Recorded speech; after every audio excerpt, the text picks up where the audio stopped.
நான் குண்டா இருக்கேன்றது எனக்கே நல்லா தெரியும். நான் இப்ப நேத்து குண்டா இல்ல. நான் சின்ன பிள்ளையா இருக்கும் போதுலேருந்தே குண்டா தான் இருக்கேன். அப்ப இப்படி என் கண்ணத்த கிள்ளி, குழந்தை கொழு கொழுன்னு எவ்ளோ அழகா இருக்குன்னு சொன்ன இதே சொசைட்டி தான், நீ இப்படியே இருந்தனா உன்னை யாரும் கல்யாணம் பண்ணிக்க மாட்டாங்க. வெயிட்ட குறைச்சாதான் நீ அழகா இருப்பேன்னு சொல்லுச்சு. என்னமோ பொண்ணுங்கெல்லாம் கல்யாணம் ஆகிறதுக்கு மட்டும்தான் இருக்க மாதிரியும், உடம்ப குறைச்சா மட்டும்தான் கல்யாணம் ஆகுன்ற மாதிரியும் சொல்ற அந்த சொசைட்டி இருக்குல்ல, இதுல நீங்க எப்படி இருந்தாலும் ஏதாவது ஒரு குறை சொல்லதான் போறாங்க. அதுலயும் நல்ல வேளை நீ வெள்ளையா இருக்க, குண்டா இருந்து கருப்பா மட்டும் இருந்துட்டேன்னா அவ்வளோதான். கருப்பா இருக்கக்கூடாது, குள்ளமா இருக்கக்கூடாது, ஹைட்டா இருக்கக்கூடாது, குண்டா இருக்கக்கூடாது, ஒல்லியா இருக்கலாம்னா ரொம்ப ஒல்லியாவும் இருந்துடக்கூடாது. யாருங்க ஸ்டாண்டர்டை ஃபிக்ஸ் பண்றது? ஹெல்தியா இருக்கணுமா? கரெக்ட். நான் குண்டா இருக்கிறது சப்போர்ட்லாம் பண்ணல, அதுக்கு நான் டிஃபெண்ட் பண்ணவே இல்லை. ஏன்னா குண்டா இருக்கிறதுனால என்னென்ன காம்ப்ளிகேஷன்ஸ் வரும், அதனால என்ன ஹெல்த் ரிலேட்டட் இஷ்யூஸ் வரும்ன்றது எங்களுக்கு நல்லாவே தெரியும். கமெண்ட் செக்ஷன்ல வந்து குண்டா இருக்க, யானை மாதிரி இருக்க, பன்னி மாதிரி இருக்கேன்னு கமெண்ட் பண்ற ஆண்களுக்காக கேட்கிறேன். உங்களுக்கு ஒரு 10-12 வயசுல இருந்து மாசம் மாசம் வயிறு வலிச்சு பீரியட்ஸ் ஆயிருக்கா?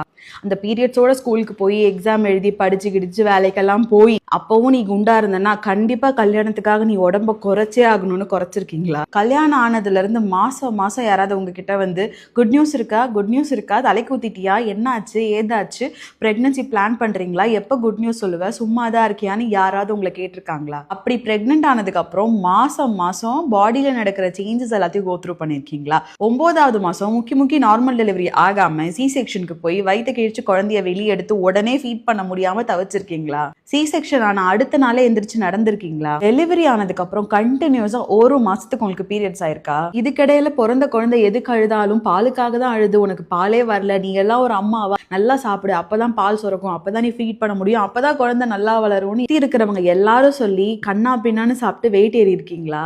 இன்னொரு பக்கம் PCOS, PCOD, thyroid problem, hormonal இம்பேலன்ஸ்னு எக்கச்சக்க பிரச்சனை. என்னென்னமோ பண்ணி குட்டிக்காரனாலாம் அடிச்சு குழந்தைய வளர்த்து ஸ்கூலுக்கு அனுப்புனதுக்கு அப்புறமா என்ன இப்படி நீ குண்டாயிட்ட, முன்ன மாதிரியே இல்லையே, எப்ப வெயிட்ட குறைப்ப, எப்ப வேலைக்கு போவ, எப்ப கெரியர்ல செட்டில் ஆகுவேன்னு யாராவது கேட்டிருக்காங்களா? நான் இப்பவும் சொல்றேன், மறுக்கா சொல்றேன், குண்டா இருக்கிறதையோ ஒபிசிட்டியையோ நான் ப்ரமோட் பண்ணல. ஹெல்த்தியா தான் இருக்கணும். குண்டா இருக்கிறதுனால நிறைய காம்ப்ளிகேஷன்ஸ் வருது தான். உங்களை விட எங்களுக்கு அது நல்லாவே தெரியும். அதுக்கான என்னென்ன எஃபர்ட்ஸ் போடணுமோ அதை நாங்கள் போட்டுக்கிட்டே தான் இருக்கோம். எல்லாருக்கும் லைஃப் ஒரே மாதிரி இருக்கிறது கிடையாது. அதனால இந்த ஹேட் கமெண்ட் பாஸ் பண்ணுறதுக்கு முன்னாடி இதெல்லாம் கொஞ்சம் யோசிச்சுக்கோங்க.